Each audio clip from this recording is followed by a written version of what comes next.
శ్రీ మాత్రే నమః అండి అందరికీ. మనకి వచ్చే ఏప్రిల్ 2వ తారీఖు చాలా అద్భుతమైన రోజు. ఆ రోజు చైత్ర పౌర్ణమి అయింది, గురువారం. ఈ అవకాశాన్ని అందరూ తప్పనిసరిగా సద్వినియోగం చేసుకోవాలి. చాలా అద్భుతమైన శుభ ఫలితాలు అందరం పొందొచ్చు. చైత్ర పౌర్ణమి ఏ రోజు చేసుకోవాలి, తిథి సమయాలు నేను షార్ట్ వీడియో ఒకటి చేశాను. ఆ లింక్ నేను కింద డిస్క్రిప్షన్లో ఇస్తాను, మీరు తప్పనిసరిగా చూడండి. తిథి సమయాలు నేను వీడియోలో పెట్టాను. ముందుగా మనం చైత్ర స్నానం గురించి తెలుసుకుందాం. చైత్ర పౌర్ణమికి మాత్రం మన సనాతన ధర్మంలో ప్రత్యేకమైన ప్రాముఖ్యత ఉంది.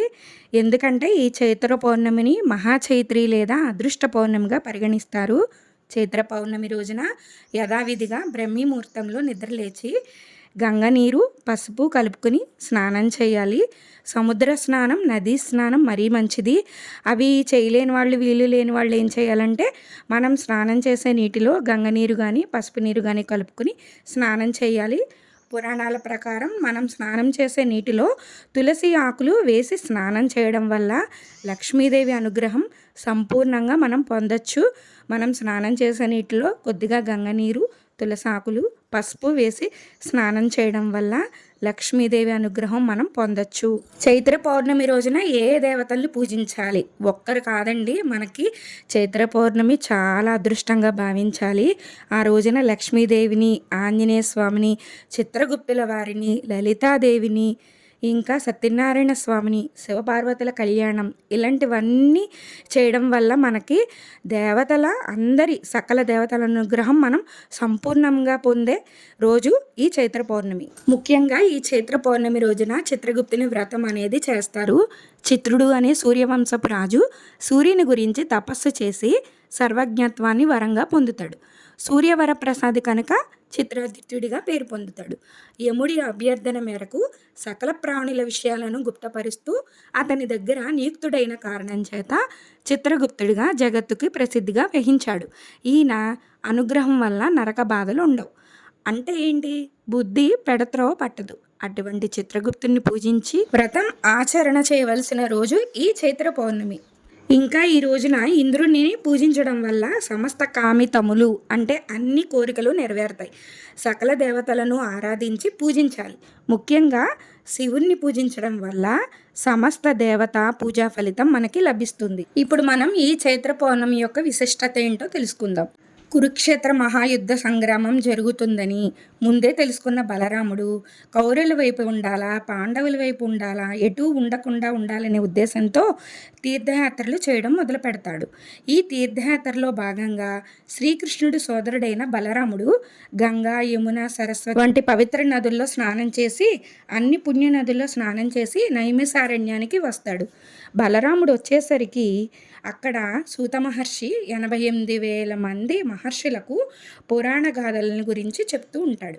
బలరాముడు నైమిసారణ్యానికి రాగానే ఆయన్ని చూసి 88,000 మంది మహర్షులు ఆయన్ని చూసి లేచి నిలబడి నమస్కారం చేస్తారు. కానీ పురాణాలు చెప్పే సూత మహర్షి మాత్రం లేచి నిలబడి నమస్కారం చేయడు. దానితో బలరాముడికి విపరీతమైన కోపం వస్తుంది. బలరాముడు సాక్షాత్తు ఆదిశేషుని అంశాస్వరూపం, అంటే సర్పం. సర్పంలో ఉన్న రజోగుణం బలరాముల్లో కూడా ఉంది. దీనివల్ల బలరామునికి కోపం వచ్చి తన చేతిలో ఉన్న దర్భ ఒకటి ఉంటే ఆ దర్భని ఒక కొడవలిలా చేసి ఆ కొడవలిని సూత మహర్షి మీదకి విసురుతాడు. వెంటనే పురాణాలు చెప్తున్న సూత మహర్షి నైమిసారణ్యంలో అక్కడికక్కడే మరణిస్తాడు. అప్పుడు 88,000 మంది మహర్షుల్లో ప్రధానమైన కొంతమంది మహర్షులు లేచి వచ్చి బలరామునితో ఇలా అన్నారు: సూత మహర్షుల వారు మాకు పురాణాలు చెప్తున్నారు. శాస్త్రపరంగా చూసుకుంటే పురాణాలు చెప్పే గురువు బ్రహ్మస్థానంలో ఉంటారు కాబట్టి ఎవరు వచ్చినా నించోకూడదు, వారికి నమస్కారం పెట్టకూడదు. అందుకే సూత మహర్షి నీకు నమస్కారం చేయలేదు. కానీ నీలో ఉన్న రజోగుణం, తమోగుణం వల్ల సూత మహర్షిని చంపి బ్రహ్మహత్యా పాతకాన్ని పొందావని బలరాములతో చెప్తారు. అప్పుడు బలరాముడు బాధపడి తన తపశ్శక్తితో సూత మహర్షుల వారిని తిరిగి బతికిస్తాడు.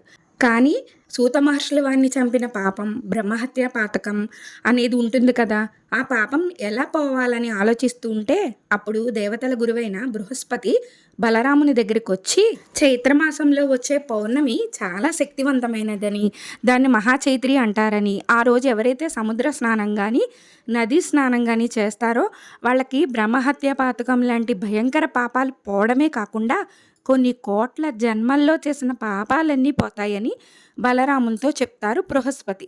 దేవతల గురువైన బృహస్పతి చెప్పారు కాబట్టి బలరాముడు వెంటనే చైత్ర పౌర్ణమి రోజున సముద్ర స్నానాన్ని చేస్తాడు.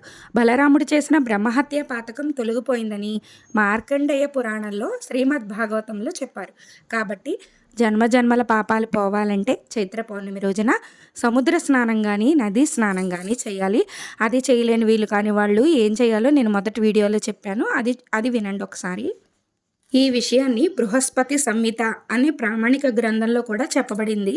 సముద్ర స్నానం నదీ స్నానం చేయడంతో పాటు కొన్ని దానాలు ఇస్తే కూడా చాలా మంచిది.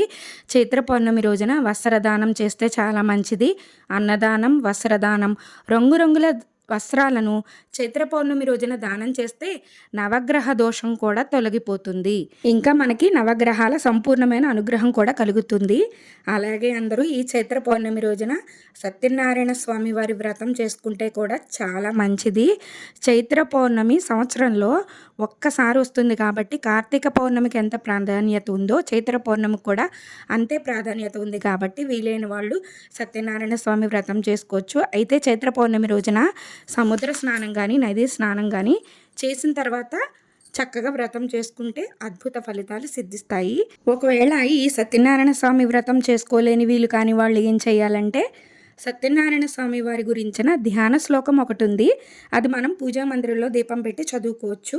నేను ఇక్కడ స్క్రీన్ మీద ఇస్తాను, చూసి చదువుకోండి. సత్యనారాయణ దేవం వందేహం కామదం ప్రభుం లీలయాం విదతం విశ్వం ఏన తస్మై నమో నమః. ఈ ధ్యాన శ్లోకం చదువుకున్నా సరే సత్యనారాయణ స్వామి వారి యొక్క సంపూర్ణమైన అనుగ్రహం మనకు కలుగుతుంది. మరి ఈ చైత్ర పౌర్ణమికి మరొక ప్రత్యేకత ఉందండి. అదే పార్వతీ పరమేశ్వరుల కళ్యాణాన్ని ఎవరైతే చైత్ర పౌర్ణమి రోజున నిర్వహిస్తారో వాళ్ళు సంవత్సరం పాటు పార్వతీ పరమేశ్వరుల అనుగ్రహాన్ని పరిపూర్ణంగా పొందుతారు. భయంకరమైన కాలసర్పదోషాలు, కుజదోషాలు తొలగిపోతాయి. పెళ్ళిళ్ళు అవటం లేదు కదా ఈ మధ్యన, అందరికీ ఆలస్యాలు అవుతున్నాయి. అలా అన్నవాళ్ళు ఈ చైత్ర పౌర్ణమి రోజున పార్వతీ పరమేశ్వరుల కళ్యాణం చేస్తే అతి త్వరలో పెళ్లి నిశ్చయం కూడా అవుతుంది. అలాగే భార్యాభర్తల అన్యోన్యం కూడా పెరుగుతుంది. ఒకవేళ కళ్యాణం జరిపించుకోలేని వీళ్ళు కానీ వాళ్ళు కనీసం దేవాలయానికి వెళ్ళి పార్వతీ పరమేశ్వరుల కళ్యాణాన్ని దర్శించుకుని నమస్కారం చేసుకోవడం వల్ల కూడా అద్భుత ఫలితాలు కలుగుతాయి. ఈ చైత్ర పౌర్ణమికున్న మరొక అద్భుతమైన ప్రాముఖ్యత ఏంటంటే చాలా ప్రాంతాల్లో దీనిని హనుమత్ జయంతిగా జరుపుకుంటారు. కానీ వాస్తవానికి చైత్ర పౌర్ణమి రోజున హనుమత్ జయంతి కాదు. మనకి హనుమత్ జయంతి ఎప్పుడు వస్తుందంటే మే నెలలో వైశాఖ మాసంలో బహుళపక్షంలో వచ్చే దశమి తిథే మనకి హనుమాన్ జయంతి. ఈ 2026 సంవత్సరం మనకి మే 12న మంగళవారం వచ్చింది. ఇలా రావడం మనకి పరాశర సంహిత అనే ప్రామాణిక గ్రంథంలో చెప్పబడింది. ఈ చైత్ర పౌర్ణమి రోజున హనుమ జయంతి చేయరు, హనుమ విజయోత్సవాన్ని నిర్వహించుకోవాలి. హనుమ పుట్టింది చైత్ర పౌర్ణమి కాదు, వైశాఖ మాసంలో బహుళపక్షంలో వచ్చే దశమి తిథి మాత్రమే హనుమాన్ జయంతి. మరి హనుమాన్ విజయోత్సవాన్ని మాత్రమే ఈ రోజున అంటే ఏప్రిల్ 2 చైత్ర పౌర్ణమి రోజున జరుపుకోవాలి. అంటే శ్రీమద్ రామాయణం ప్రకారం ఏమని చెప్తుందంటే రావణాసురుణ్ణి సంహరించి వచ్చిన తర్వాత అయోధ్యకు వచ్చిన శ్రీరామచంద్రుడు ఆంజనేయ స్వామికి ఉన్న అమితమైన బలాపరాక్రమాల వల్లే ఇదంతా సాధ్యమైందని సత్కరించుకోవాలని అయోధ్య పురవీధుల్లో ఆంజనేయ స్వామిని ఒక ఊరేగింపుగా నిర్వహిస్తారు. సాక్షాత్తు శ్రీరామచంద్రుడే ఈ విజయోత్సవాన్ని నిర్వహిస్తారు. శ్రీరామచంద్రుడు ఈ విజయోత్సవం నిర్వహించిన రోజు చైత్ర పౌర్ణమి కాబట్టి ఈ రోజు హనుమాన్ జయంతిని కాకుండా హనుమాన్ విజయోత్సవాన్ని నిర్వహించాలి. అందుకే ఆంజనేయ స్వామి విగ్రహాన్ని పురవీధుల్లో వాడవాడల్లో ప్రతి వీధుల్లో ఊరేగింపుగా నిర్వహిస్తారు. ఈ విజయోత్సవాన్ని నిర్వహించడం ద్వారా కూడా ఆంజనేయ స్వామి పరిపూర్ణమైన అనుగ్రహం, అద్భుత ఫలితాలు మనం పొందొచ్చు. ఈ హనుమాన్ విజయోత్సవాన్ని దర్శనం చేసుకోవడం వల్ల, చైత్ర పౌర్ణమి రోజున ఆంజనేయ స్వామి ఆలయానికి వెళ్ళి దర్శించుకోవడం వల్ల, ప్రదక్షిణాలు చేయడం వల్ల ఈ శ్రీరామదూతాయ హనుమతే నమః అనే మంత్రాన్ని మనకి వీలైనన్న సార్లు కనీసం 21 సారి, 11 సార్లు, 5 సార్లు, కనీసం 3 సార్లు ఇలా చదువుకోవడం వల్ల ఆంజనేయ స్వామి పరిపూర్ణమైన అనుగ్రహం కూడా మనకి కలుగుతుంది. ఇవి చేయలేని వాళ్ళు, వీలు కాని వాళ్ళు ఏం చేయాలంటే ఇంట్లో కూర్చుని శ్రీరామదూతాయ హనుమతే నమః అనే మంత్రాన్ని కనీసం 21 సార్లు చదువుకోవాలి. మంత్రశాస్త్రంలో కూడా చైత్ర పౌర్ణమికి అద్భుతమైన ప్రాధాన్యత ఉంది. మనకి ఏ మంత్రమైనా తొందరగా ఎక్కువ సిద్ధి పొందాలన్నా, కలగాలన్నా చైత్ర పౌర్ణమి రోజున ఎక్కువ సార్లు జపం, ధ్యానం చేయాలి. ఈ పౌర్ణమి తిథిలో సమయంలో చేయడం వల్ల కొన్ని వేల రెట్ల కోట్ల ఎక్కువ ఫలితాలు ఇస్తుంది. ఇంత పవిత్రమైన ప్రాధాన్యత చైత్ర పౌర్ణమికి ఉంది. అలాగే చైత్ర పౌర్ణమి రోజున సంధ్యా సమయ కాలంలో అంటే ప్రదోష కాలంలో వెన్నెలలో లలితా సహస్రనామాన్ని పారాయణం చేసి ఆవు పాలతో చేసిన పాయసాన్ని లలితామ్మవారికి నైవేద్యంగా సమర్పిస్తే లలితామ్మవారి ఆశీస్సులు, సంపూర్ణ అనుగ్రహం మనకి సంవత్సరం పాటు కలుగుతుంది. అమ్మవారు జీవితకాలం మనకి రక్షణ కవచంగా నిలబడతారు. శ్రీదేవి ఖడ్గమాల స్తోత్రం కూడా చదువుకున్నా మంచిది.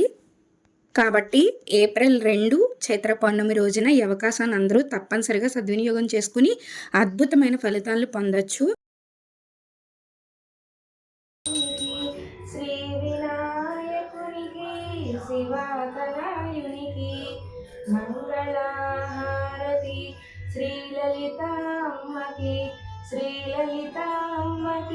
శ్రీ చక్రానికి మంగళహారతి. శ్రీ మహాలక్ష్మికి నారాయణికి మంగళహారతి. శ్రీ వెంకటేశునికి తిరుమల వాసునికి మంగళహారతి. గోపాలకృష్ణునికి వసుధాతనయునికి మంగళహారతి. బలుసులమ్మ తల్లికి గ్రామదేవతకి మంగళహారతి. కామాక్షి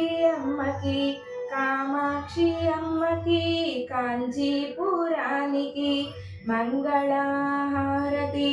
దుర్గమ్మ తల్లికి ఇంద్రకీలాద్రికి మంగళహారతి. శ్రీ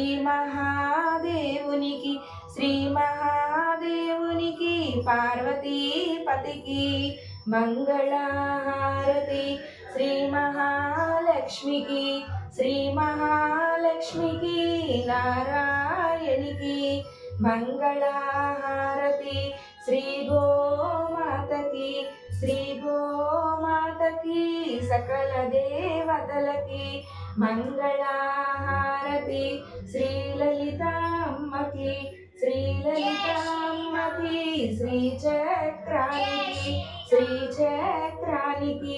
శ్రీచక్రానికి అఖిలాండ కోటి బ్రహ్మాండ నాయకి జనని శరణం మమ.